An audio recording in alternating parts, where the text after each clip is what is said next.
কমপক্ষে আপনি, আমি, আমরা সবাই আল্লাহর ভয় অন্তরে রাখি ইনশাআল্লাহ। তওবা করে উঠতে হবে এখান থেকে আজকে। তওবা যে 5 ওয়াক্ত সালাত আর ছাড়বো না। তওবা করে যদি উঠেন তাহলে লাভ কি হবে জানার দরকার আছে না নাই? লাভ কি? একজন ব্যক্তি আমার লাগবে এখানে। ভাই আপনি আসেন তো। আপনি আরে আল্লাহ, আসেন, আপনি আসেন ভাই, আপনি আসেন তো। এই জায়গায় আসেন, একেবারে এই জায়গায় আসেন।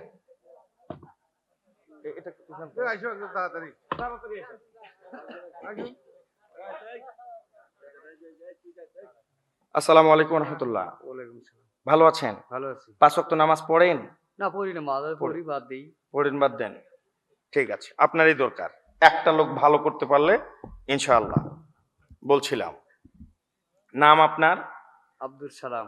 আব্দুল সালাম। মহান আল্লাহ তাআলা বলছেন পবিত্র কোরআন সূরা ফুরকান আয়াত ৭০, মহান আল্লাহ তাআলা বলছেন ইল্লা মান তাওবা। এ আব্দুল সালাম তুই তওবা কর। কি কর? কে বলছেন এই কথা? আমি? আল্লাহ। কোথায় বলছেন? সূরা ফুরকান আয়াত ৭০। ইল্লা মান তাওবা, আব্দুল সালাম তুই তওবা কর। জীবনে কত ওয়াক্ত সালাত ছেড়ে দিয়েছিস, কোনো সমস্যা নাই। জীবনে কত পাপ করেছিস, এদিকে আমি তাকাবো না। তোর জীবনে কত পাপ আমি দেখব না। ইল্লা মান তাওবা, আব্দুল সালাম তুই তওবা কর। ওয়া আমানাম, এরপরে আমি আল্লাহর প্রতি ঈমান নিয়ে আয়। ওয়া আমিলা আমালান সলিহান, এরপরে সৎ আমল করা শুরু কর। ফাউলাইকা ইউবাদদিলুল্লাহি সাইয়্যাতিহিম হাসানা, আমি আল্লাহ তোর জীবনের সমস্ত পাপ নেকিতে পরিবর্তন করে দিব। সুবহানাল্লাহ। জীবনের সমস্ত পাপ নেকিতে পরিবর্তন করে দিবে। আব্দুল সালাম যদি আজকে তওবা করে সালাত ধরতে পারে তাহলে জীবনে যত পাপ করেছে মহান আল্লাহ তাআলা বলছেন এই সমস্ত পাপ আমি আল্লাহ নেকিতে পরিবর্তন করে দিব। কিভাবে নেকিতে পরিবর্তন করে দিবে একটু বুঝাই। আমি যখন ছোট ছিলাম তখন আমাদের গ্রামে হিন্দু মহিলারা যেত চিরা বিক্রি করার জন্য। কাঁধে থাকতো চিরার বোঝা। এরকম দৃশ্য কেউ দেখেছেন? ধানের বদলে চিরা দিত। দেখছেন কি দেখছেন না? দেখছেন, তাহলে বুঝাতে পারবো। ধানের বদলে চিরা দিত। তো হিন্দু কাকিমায়ের পিঠে আছে চিড়ার বোঝা আর আপনার বাড়িতে ধান। তো আপনার বাড়িতে যদি 5 কেজি ধান থাকে কয় কেজি চিরা দিত? না, 2.5 কেজি। 10 কেজি ধান, তাহলে চিরা কয় কেজি? 5 কেজি। যেই পরিমাণ ধান তার অর্ধেক পরিমাণ চিরা, সমান সমান চিরা হবে না।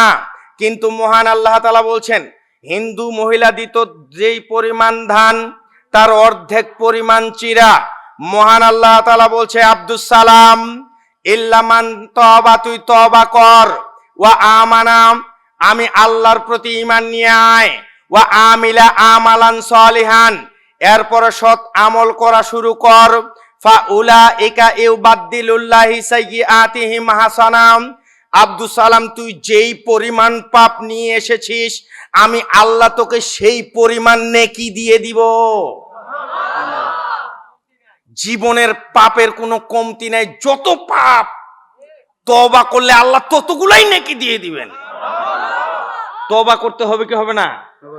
এখন না দেরি আছে? আলহামদুলিল্লাহ, আলহামদুলিল্লাহ।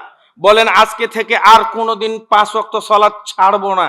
আজকে থেকে আর 5 ওয়াক্ত নামাজ ছাড়বো না ইনশাআল্লাহ। আল্লাহ আল্লাহ কবুল করুক, আমিন।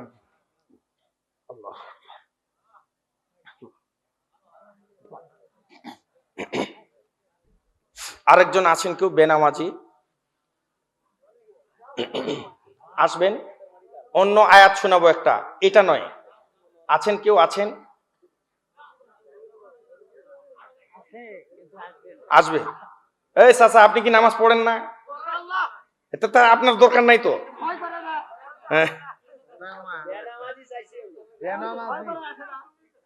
ভাই আপনি আসেন তো, আপনি এই যে হুম, এই যে এইটা এই চাচা আপনার সামনে নামাজ পড়ে বেনামাজি কে আছে? আপনারা তো চিনেন, বের করে দেন, আমাকে বের করে দেন। আছেন কেউ? এই যে আসতেছে, এখন একজন আসতেছে। ভাই আসেন, আপনার জীবনের সব পাপ নেকি এরপরে মরে গেলে আর হবে না। হায়াত আছে তো জীবনের পাপ নেকি বানিয়ে নেওয়ার সুযোগ আছে। হায়াত ফুরিয়ে গেলে আর সুযোগ হবে না। আসেন, হায়াত আছে তো আপনার পাপ নেকি বানানোর সুযোগ আছে। নাম কি? মোহাম্মদ বাহারুল ইসলাম। মোহাম্মদ বাহারুল ইসলাম।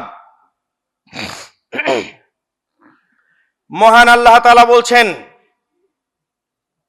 ওয়া আকিমিস সালাতা, পবিত্র কোরআন অধ্যায় 11 সূরা হুদ আয়াত 114। মহান আল্লাহ তাআলা বলছেন ওয়া আকিমিস সালাহ, বাহারুল ইসলাম তুই সালাত কায়েম কর। কি কর? আল্লাহ তাআলা বলছেন ওয়া আকিমিস সালাহ, বাহারুল ইসলাম তুই সালাত কায়েম কর। ওয়া আকিমিস সালাতা তারাফা ইন্নাহারি ওয়া যুলুফাম মিনাল লাইল। ওয়া আকিমিস সালাতা তারাফা ইন্নাহার, বাহারুল ইসলাম তুই সালাত কায়েম কর দিনের দুই প্রান্তে। দিনের কয় প্রান্তে? দুই প্রান্তে। দিনের দুই প্রান্তে। আয়াতের তাফসীর কারক তাফসীর ইবনে কাসির তাফসীর করেছেন দিনের দুই প্রান্তের সালাত হলো ফজর, জোহর আর আসর। কথা কি বুঝাতে পারতেছি? এরপরে আল্লাহ তাআলা বলছেন বাহারুল ইসলাম আরো সালাত কায়েম কর ওয়া যুলুফাম মিনাল লাইল, এবং রাতের প্রথম অংশেও। রাতের কোন অংশে? প্রথম অংশে। তো দিনের প্রথম অংশে, রাতের প্রথম অংশের সালাত হলো মাগরিব আর এশা। এই আয়াত দ্বারা তাফসীর বোঝা যায় যে 5 ওয়াক্ত সালাতের কথা আল্লাহ বলছেন। কয় ওয়াক্ত? নাকি জানাজার সালাতের কথা বলছেন? জানাজার সালাত পড়ে 5 ওয়াক্ত সালাত পড়ে না, এরকম মানুষ আছে না নাই? জানাজা পড়ে 5 ওয়াক্ত পড়ে না। আপনি কাজ করেন গার্মেন্টসে, ধরে নিলাম গার্মেন্টসে কাজ করেন। সকাল 7টায় ডিউটি শুরু, বিকাল 5টায় ডিউটি শেষ। এটাকে বলা হয় অফিস টাইম। তার ভিতরে যদি 2 ঘন্টা আরো এর পরে করা লাগে তাহলে এটা কোন টাইম? Over time. তো অফিস টাইম করার পরে যদি 2 ঘন্টা আরো কাজ করেন তাহলে ওই ওভার টাইমের আলাদা বেতন পাওয়া যায় কি যায় না? যায়। এখন যদি আপনি মনে করেন সকাল 7টায় ডিউটিতে যাব না, বিকাল 5টা পর্যন্ত ডিউটি করব না, একেবারে বিকাল 5টায় গিয়ে 2 ঘন্টা ওভার টাইম করে শুধু ওভার টাইমের টাকাটা, বেতনটা নিব, আছে কোনো অফিস পৃথিবীতে? অফিস টাইম না করলে ওভার টাইমের বেতন দিবে? আছে? তো বলছিলাম যারা ফজরের সালাত পড়ে নাই আর 11টায় জানাজায় গেছে, এরা অফিস টাইম বাদ দিয়ে ওভার টাইম করতেই গেছে। ফজর পর্যন্ত বেঁচে থাকবেন এর গ্যারান্টি কিন্তু নাই। আছে? আছে? নাই। তো 2 জনকে অনুরোধ করব এশার সালাত পড়ে ঘুমাবেন। পারবেন তো ইনশাআল্লাহ? ইনশাআল্লাহ। ইনশাআল্লাহ। আলহামদুলিল্লাহ। হুজুর। বারাকাল্লাহু লাকা ফি আহলিকুম ওয়া আলাইকুম। আলহামদুলিল্লাহ।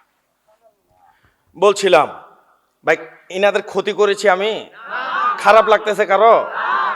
আসেন, বলছিলাম কমপক্ষে মহান আল্লাহ তাআলা 5 ওয়াক্ত সালাত আমাদেরকে সবাইকে, শুধু বাহারুল ইসলাম আর এর আগে নামটা কি বললাম? আব্দুস সালাম, এই 2 জনকেই নয়, এখানে যতজন আছেন বেনামাজি সবাইকে আমি পড়ার জন্য অনুরোধ জানাচ্ছি। 5 ওয়াক্ত সালাত ছাড়বেন না জীবনে কোনোদিন। জীবনে কোনোদিন বলবেন না যে একটু পরে পড়বো, কাল থেকে পড়বো, এরকম বলিয়েন না। কোনো আপোষ নেই 5 ওয়াক্ত সালাতের সঙ্গে। আর